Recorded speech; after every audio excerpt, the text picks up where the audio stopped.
But I'm visiting way deadlier places, like scaling a mountain covered in ice. I'm gonna die, let me down, let me down! Driving a road that has killed thousands of people. Or like 7 inches from falling to our death. Swimming uncaged with vicious sharks.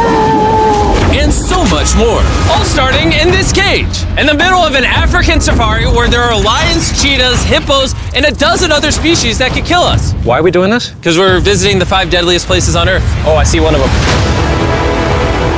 Oh my God. Why are we doing this? And to make sure the lions actually visit us, I brought a bunch of meat. Spread... and surrounded the cage with it. Oh man, are we trying to die? Well, what actually makes this place so deadly is that when the sun goes down and we lose our sight, the animals do not. Jimmy, there's 2 lions. That sounds... Is that a rhino? No, bro, it's huge. Oh, dude, everything's coming out at night. Bro, we're surrounded by lions. They're literally 20 feet away from us. Oh my God. Lions will not stop circling us. We might actually die this video. Well, let's see if we do, because the next places we'll be visiting in this video will progressively grow more and more deadly than the last, all leading up to an island riddled with venomous snakes. And next, we're gonna be ice climbing on this massive, deadly, frozen waterfall. And now there is no turning back. One way or another, we are going to climb this massive cliff using these bladed boots and these ice picks. This might be the scariest thing we ever do. Wish me luck. Jimmy, you really expect us to climb this whole thing? Yeah. There's no chance. Truthfully, I wasn't sure if we could pull this off. But what happened next with Nolan did not make me feel any better. Ow! No, all right, guys, stop. I'm out. You can't quit! Watch me. I can't believe Nolan chickened out. That is insane. Nolan truly left us. We're really high up right now. You're almost halfway! Oh, Jimmy, don't look down. Oh my God. It's getting steeper as we go. Oh, my foot. I'm losing grip. Oh, did you almost fall? Yes. Oh, God. I see the top, Jimmy! This is the scariest thing I've ever done. I'm doing this.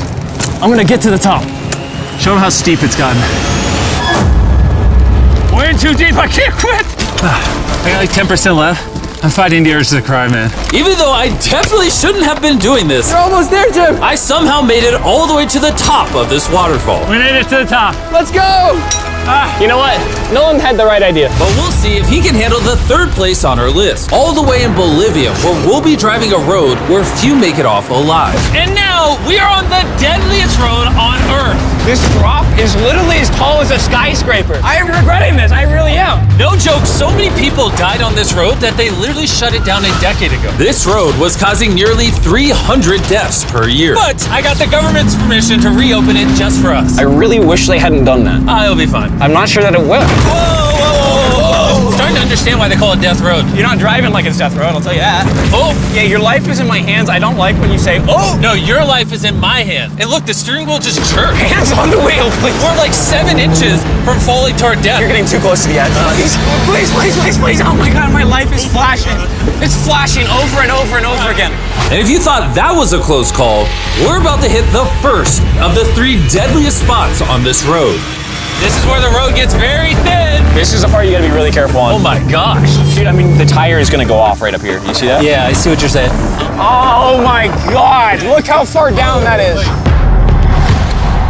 Here, Nolan, can you guide me? Gladly, I'll get out of the car gladly. Bro. Don't fall, please. No way. Look at how steep the drop is. That's a whole ravine. There's like a waterfall down. Yo, help me get through this. All right. Dude, this looks crazy. Look how close we are to the ledge. Your tire is literally right next to this giant ravine. That is crazy. Watch out, it goes down. It's very slippery. Keep coming. No, you're not really good at this whole directing thing. I mean, I feel like I'm just running away from the car at this point. Not much direction that I can give. All right, get in the car. You're useless. Okay. You get into it. I'm about to speed up. Nolan, you know what might make this ride a little more fun? What? Our brand new Feastables Creamy Peanut Butter Cup. Oh, I thought you were gonna say you driving slower. No. It's getting so foggy coming up, I can barely see it. At some parts, the road is actually pretty normal, but due to extreme elevation change, a sudden blinding fog can roll in as a silent killer. Guys, stop, it's edge. Am I good, Nolan? No, it actually looks like they're about ready to fall. It is so close. Okay, so like right here? You good? Just stay as far away. Ah, what's that noise? Closer than I prefer, but I thought, why don't we mix things up and come out with our own Feastables cups? Whoa! You see, the best part about these cups is that we use peanut butter straight from a jar, and look how jam-packed it is. These things taste amazing. Whoa! Whoa! Whoa! And on top of that, we use Feastables chocolate in this, which if you don't know, at Feastables we pay all our farmers living wages. We use fair trade certified beans. We remediate child labor on our farms. Oh my gosh, this is very bumpy. All three of which no big American chocolate company does. Nolan, it's been like a decade. Can you go make sure that bridge still works? all right. I just really want to make sure if it collapses, you know, I'm not on it. All right, Nolan, test the bridge. Am I good? It's good. Big chocolate pays farmers so little that they're forced to literally use child labor. No joke, there's over 1 million kids in illegal child labor in West Africa just on cocoa farms. So not only should you try the new cup because it tastes phenomenal, but also help me send a message to the chocolate industry. Pay your farmers a living income and do more to get rid of child labor on your farms. This looks crazy. We survived Death Road! So far, we've survived on the land. But for this next bonus place, Carl and Nolan are in the middle of the ocean, surrounded by sharks. And we're getting in the water without a cage for some reason. Yeah, we usually use this thing, but now we're not going to. The sharks in these waters are notorious for unprovoked attacks, making this the most dangerous water in the United States. I can't believe this is happening. Oh my gosh, these are gigantic sharks.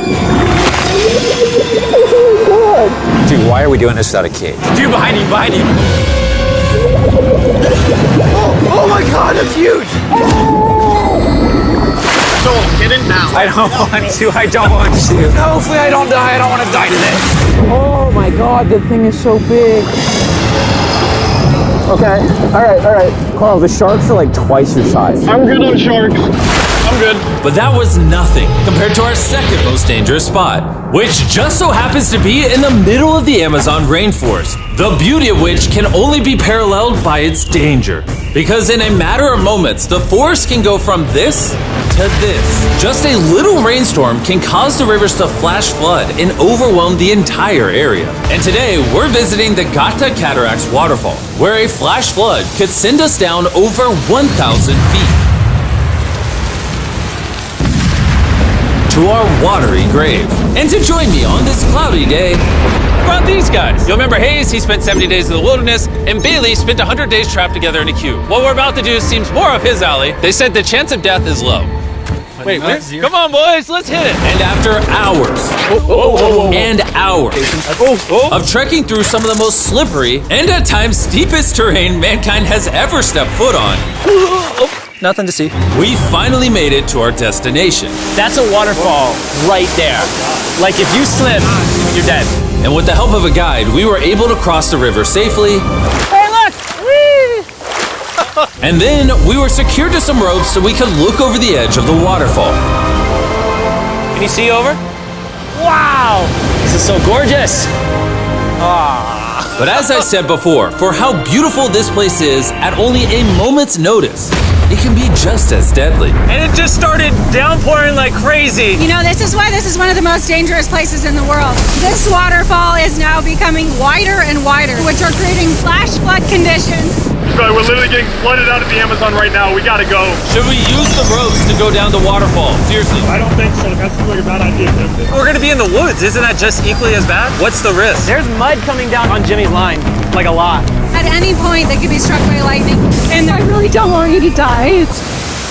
So, with our YouTube video turned emergency operation, the only way out was through the same steep and slippery terrain that got us here. And now, we had to do it while the entire forest was flash flooding. You can see the flash flooding. Now the path is locked up. We're gonna have to rope off multiple parts. It's gonna take us hours to get off this mountain. You remember when I crossed this river and I was laughing? Whee! I'm not laughing anymore. I'm actually scared. And if I fall, that's the waterfall. Right over there. Look at this water. Like seriously, no joke. Grab the rope and pull yourself up. Don't let me die. And after hours and hours of trekking through the floods and muck, we walked away from this mountain with our lives. Now we're headed to the most lethal corner of Earth, the #1 spot on our list of the world's most deadliest places. And what better way to end this video, boys, than the most dangerous island on the planet, Snake Island! Why are we going to an island filled with killing machines? We might die. Bye-bye! And we are now officially stranded until tomorrow. That's right, we will be spending the night on the most deadly island on Earth. And with lethal snakes hidden beneath our every step, these specialized shin guards were our only hope of protection from their venomous bites. So there could just be snakes anywhere here. Yeah. Jimmy, what happens if one of these snakes bites us? Basically, as soon as the venom enters your body, your skin will start to melt off and you could die within an hour. Well, it's kind of terrifying to think that I could just die at any second. This is wild, bro. You know, for an island full of killing machines, this is actually very pretty. This is so beautiful from up here, man. If you fall right here, you're dead. Yes, I see that. Boys, be careful. You'd think that with a name like Snake Island, there would be thousands of snakes all over the ground. But after killing all the ground animals on the island, the snakes now hunt the birds in the trees, the island's only remaining prey. We are officially entering the jungle. At any point now, a snake could jump from the tree and bite us. I was just worried about my legs, but now we've got to be worried about them falling from trees, too. This is insane, bro. Oh, there's one right here. There's one right here, right next to my face. By capturing the snakes, scientists can extract their venom and create anti-venom with it. Wait, that's venomous. Yeah. So if that bit me, I would die. Yeah. Whoa! Hey, make sure you got a good grip. It's a juvenile. Oh, no! It's gone. You dropped it. Escape it. It escaped. He's as chill about dropping that snake as I am when I drop my phone. And the further in the jungle we get, These bushes are too thick. I can't see 2 feet in front of me, man. A snake could pop out any second. the more snakes we see. Here and there. This time, let's not lose him, okay? Okay. Scoot back, scoot back. How many lives will the anti-venom from that snake save? Thousands of lives. Oh, that's insane. The anti-venom they create can be used to treat 90% of all snake bites in Brazil, meaning every snake we catch could save thousands of lives. Hey, Jimmy, there's another snake up there. Whoa, that might be the biggest one so far. We're finding them all now. They're coming out. So for the rest of the day, we help find these deadly snakes. And we even assisted the scientists with their research. So that snake is about 15 feet in the air, and the scientists proposed we shake the tree so we can get it. There's no way I'm camping under those trees. That thing ain't moving, dude. We need that anti-venom. It can save lives. At this point, it was getting dark and we needed to focus on survival. Time to build camp. Camp is now set up. Full disclosure, I have no idea if these tents are snake-proof. Could be sleeping among the snakes. Those are scary. About to go to sleep. Hopefully a snake doesn't slither into my tent tonight. This is terrifying. I can't wait to be in the safety of my own home. So we woke up with one thing on our minds: getting off this island as fast as we can. I just want to go home. We avoided death all around the world, from hanging off the side of a massive ice mountain to driving inches away from a 1,000-foot drop, swimming in shark-infested waters with no cage, and lastly, We survived Snake Island and no one died. Thanks for watching the video. Make sure you go try the brand new Feastables Creamy Peanut Butter Cups available at these retailers, and help us send a message to the chocolate industry that you care how your chocolate is sourced. scan the QR code on the back of the pack to learn how to win one of 50 available contestant spots on Season 2 of Beast Games.